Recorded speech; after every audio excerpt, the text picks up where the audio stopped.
Bonjour à tous et bienvenue dans cette nouvelle chronique tarboyenne. Une chronique tarboyenne au cours de laquelle nous allons évoquer les suppléments pour Fantasy Age. Alors il y en a trois, enfin en tout cas j'en ai trois, je ne parlerai pas de l'écran que j'ai commandé, que je n'ai pas encore reçu, avec des petites fiches dedans, notamment des fiches qui sont des Bristol plastifiés, ce qui est une excellente idée, qui devrait être systématisée par tous les éditeurs, je trouve, parce que bien souvent on a des petits fichiers récapitulatifs très pratiques pour l'MJ, mais qui sont sous forme de simples feuilles, dans le meilleur des cas, le Bristol un peu léger, et au bout de quelques séances de jeu, c'est une fois la tache de café, une fois les plissures, etc., etc., etc. Ça n'a pas une durée de vie trop intéressante. Alors, je vais commencer, je vais les faire dans l'ordre du plus, d'après moi, le plus important, les plus importants. Et en dernier, un dernier supplément que j'ai trouvé un peu en dessous, en termes, non pas de qualité, mais en termes de est-ce qu'il sert vraiment, voilà, est-ce qu'il est vraiment utile. Le premier que je mettrai, c'est celui-ci, c'est tout simplement un compagnon. Alors, dans ce compagnon, on va rester sur la même logique de règles et de jeux, mais nous avons tout ce qu'on va trouver dans un compagnon, vous vous en doutez, de nouvelles races, les demi-sangs, les Oréanes, de nouveaux backgrounds, en rapport avec ces nouvelles races, même si je pense qu'il doit être possible de mixer également, pour peu que culturellement ça tienne la route, des nouveaux talents et des nouvelles spécialisations, ce qui vont permettre, par le biais des choix multiples, de diversifier encore le panel de ce que les joueurs vont pouvoir interpréter. Et puis, voilà, vous vous rappelez que les spécialisations fonctionnent il y a les spécialisations pour les guerriers, les spécialisations pour les mystiques, etc. Donc voilà, c'est assez bien fait,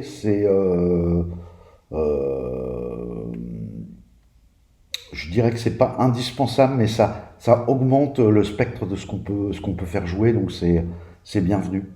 Également un petit peu d'objets magiques. Qu'est-ce qu'il y avait d'autre de très intéressant que j'avais noté? Oui, des petites fiches comme ceci. Ils ont appelé ça The World at Large, qui permettent au MJ d'avoir des petits outils pour engager de la main-d'œuvre, un système de bataille de masse, avec les petites cartes, comment gérer les batailles de masse. C'est plutôt une bonne surprise et ça tire le jeu vers le haut. Vous avez encore les véhicules, les bâtiments et les poursuites. Bon voilà, même si bon, les règles de poursuite, on connaît tous les débats auxquels ça a donné lieu, à savoir ce qu'on a vraiment de règles pour simuler des poursuites, est-ce que le maître de jeu peut pas, avec un peu de bouteille, rapidement faire un truc sur le pouce qui fonctionne aussi bien. La question reste posée. N'hésitez pas dans les commentaires si vous avez des idées là-dessus. Et puis de nouveaux adversaires, NPC et adversaires, donc personnages non joueurs et adversaires, qui viennent compléter un peu les petites choses clés en main qui vont servir au maître de jeu. Le second supplément, et j'aurais peut-être d'ailleurs dû le mettre en premier, c'est le bestiaire. C'est dans ce genre de jeu, il faut un bestiaire. Il est somme toute assez classique.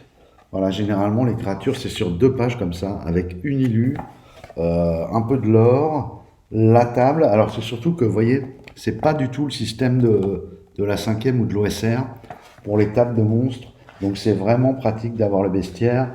Je dirais même que ce qui peut être intéressant, c'est de l'avoir en PDF pour pouvoir faire des copier-coller en termes de créatures. Ça fait gagner un temps fou.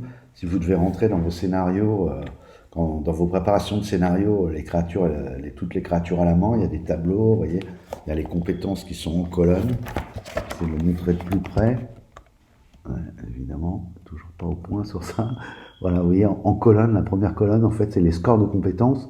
Donc elles sont toutes listées. Et puis ensuite, vous avez les actions qu'il est possible de faire, les points de vie, enfin voilà, toutes les caractéristiques excusez-moi, techniques qui vont servir à mettre en scène la partie dans des bonnes conditions. Bon bah voilà, hein, on retrouve du troll. À la fin, vous avez même des bêtes plus que des monstres. Toujours intéressant pour ceux qui veulent faire de la low fantasy ou simplement vous avoir besoin de quelques bêtes sauvages tout simplement pour coupler le monde dans lequel ils font jouer. Donc encore un beau livre. Bon, c'est vrai que j'ai eu un retour de la part de quelqu'un qui avait acheté le Core Rules. Il me disait que les illustrations synthétisaient tout ce qu'il aimait pas. Alors c'est vrai que c'est un parti pris au niveau des illustrations. Et encore, je crois que celles-là sont peut-être un peu meilleures que celles du livre de base. Bon, on aime ou on n'aime pas. C'est voilà, il en faut un peu pour tous les goûts. Je dirais moi, j'avoue que c'est vrai, c'est pas ce qui me fait surkiffer ce genre d'illustration. Et puis enfin, dernier supplément que j'ai acquis à ce jour, le Campaign Builder's Guide, très à la mode. Hein. On voit là qu'on est dans des jeux plutôt assez récents, puisque ce concept-là d'avoir de quoi des outils pour permettre aux MJ de builder leur monde, enfin quand je dis assez récent, allez, 8 ans, 5-8 ans. Mais maintenant, c'est quasiment systématiquement, peut-être même un peu plus, puisque je crois que dès le Dungeon Master Guide de Pathfinder, dès le guide du maître de Pathfinder, c'était déjà très orienté dans cette optique-là. D'ailleurs, c'est un des guides du maître les mieux faits de ce point de vue-là. Alors, ici, on va reprendre. Alors, c'est celui-là que j'ai trouvé le moins utile, parce qu'en fait, pour quelqu'un qui débuterait le jeu de rôle, c'est super. Alors là, je dirais, allez-y, si vous maîtrisez l'anglais, sautez dessus. Pour des maîtres de jeu qui ont déjà l'habitude de faire jouer, mais surtout d'écrire des scénarios et des campagnes, on est quand même dans beaucoup de pages de ce livre, dans de l'enfonçage de portes ouvertes. Alors, ça fait jamais de mal de relire, en plus en adéquation avec le système de jeu dont ça parle, et avec lequel le jeu est motorisé, de relire quelques bons conseils, mais bon, vous n'allez pas non plus découvrir des choses fabuleuses, voilà, les guildes, mettre de l'horreur dans ces scénarios, les types d'intrigues, les arcs de campagne, et puis après on va rentrer encore un peu plus profond avec un scope plus serré, un zoom, construire des aventures, et là c'est pareil, le format de l'aventure. Là, alors il vous propose essentiellement deux types, enfin il détaille deux types, l'aventure en 5 actes, déjà bien ambitieux, 5 actes, l'aventure avec des plot points, c'est une espèce de nœud par lequel, quelle que soit comme la façon dont la table s'y prend, ils doivent passer par ce nœud pour franchir une espèce de... C'est un peu comme les niveaux dans les jeux vidéo, mais c'est plus abstrait, et ça fonctionne hein, d'ailleurs dans les plans. Ensuite, designer des aventures, etc., etc. Hein, bon voilà. Cet ouvrage-là, j'ai trouvé un peu moins intéressant. Il y a toutefois, je crois, vers la fin, des tables qui sont reprises, voilà, qui peuvent être intéressantes, notamment des tables où vous allez pouvoir, à la volée, tirer des religions, des cultes, des festivals, animer un peu votre monde. Ça, c'est pas mal, ce genre de table.